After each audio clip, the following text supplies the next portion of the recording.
You are looking at Julian's pronunciation guide, where we look at how to pronounce better some of the most mispronounced words in the world, like this other curious word. But how do you say what you're looking for today?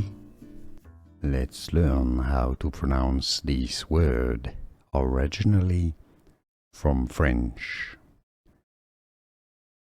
In English it's said as guilloche. The L's are pronounced in English, yes. Now in French it's pronounced rather as guilloche. So I-double-L is pronounced like a Y, not the L's are not pronounced. Okay, so guilloche. Now if you're talking about a decorative technique, it has an accent on the E at the end, okay, which makes it guilloche, guilloche, okay.